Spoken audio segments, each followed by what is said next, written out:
Hello and welcome to another bite-sized learning video by learningcups.com, a part of Ledx Learning and Leadership Solutions. My name is Sahil Sharma, your leadership learning partner and coach.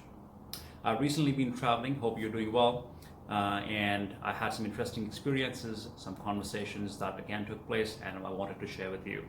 The topic this time was about rituals. I happened to talk to a person about rituals a lot, and I also noticed a lot of rituals as I connected with and engaged in different cultural rituals across the places that I visited. It was pretty interesting. While I was on my plane back, it really made me think, why do we really have rituals? What are these rituals? What do they really do to us? And why do we really need them? So I'm going to try and address them, trying to create a base of what they are, and also contextualizing a bit for leadership and what are those leadership rituals that we might want to engage in on a regular basis that can help us in developing and enhancing or strengthening, your leadership effectiveness. So let's quickly talk about what are rituals. So rituals basically are those practices that a person engages in continuously, repeatedly, because it provides a sense of confidence, a sense of peace, a psychological net which is more protective for them. It could be anything of those sort of things. You probably have seen people, for example, in India, people, the moment they buy a new car, they make sure that they take it to the closest place of worship. It could be a temple or a gurudwara or somewhere else, or a church, anywhere, right? That's a ritual in itself. When a new bride comes into a new house, they have certain rituals that people follow. And when people buy certain things, they do certain, rituals again. So every culture has different kinds of rituals because it definitely provides some sense of peace to people and gets them into the practice and makes them feel more grounded. So, and this is also the why. What are rituals and why do we really need them? Because that's what they are providing us. So what does it really mean in the context of leadership, really? In leadership as well, every leader wants to feel confident. Every leader wants to make the best of their own capabilities and capacities to enhance not just their own leadership effectiveness, but also make a difference in their current environments, make a difference and impact, a positive impact rather, in their teams, in their departments, and their organizations. So what could be those top 3 rituals that I personally recommend to people each time I engage with them, especially at the times of coaching? Number 1 is, do not ever stop self-reflecting and playing on your strengths. That's really important as we get engaged in everyday activities at our work, in our personal life, professional life, whichever that might be, where you're practicing and being cognizant of your leadership practices. It's important to take a pause and look within and around you what's happening. Are you really aligned with your core values? Are your practices aligned with your core values or not? Whatever those values are, and I've talked a lot about values in my different blogs as well, which you can refer back at learningcups.com. So keeping an inventory or maybe auditing, if you will, it's really important to self-reflect, see some gaps that you might want to fill, or something you want to use more, which I call playing on your strengths.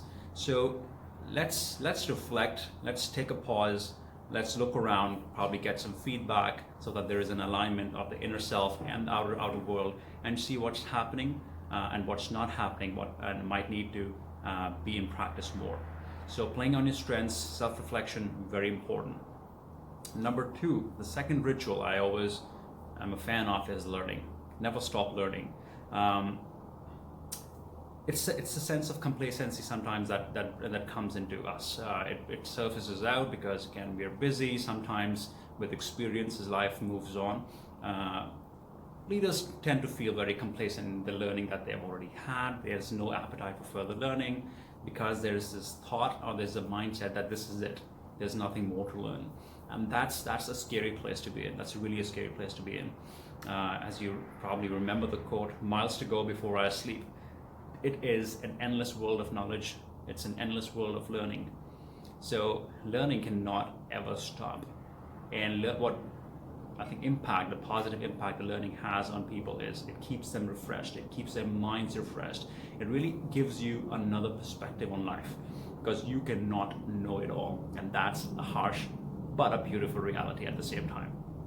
So that's the second ritual, learning.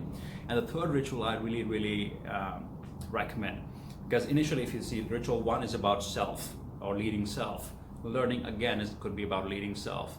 And the third ritual that I'm talking about is the connecting ritual. Again, I've talked a lot in my other videos or blogs that the formula of SVSC. What is SVSC again? It's staying visible, staying connected. Really important. As a leader, people want to see you. You are a leader because people are following you. You are demonstrating some positive practices that people are a fan of, they like them, they feel influenced by it, positively impacted by it. So it's important to get out of those office spaces, those cabins, those cubicles, and get out on the floors with people and spend that 5 to 10 minutes on a daily basis, or very frequently, if you will, whatever that means for you in your role. But it's important to connect with people on a regular basis and know people holistically. It's not just about profession, it's also about asking people how they are feeling. It's also being concerned about their well-being. A lot of companies talk these days about employee engagement. Employee engagement does not just come by providing pool tables and gyms in the offices.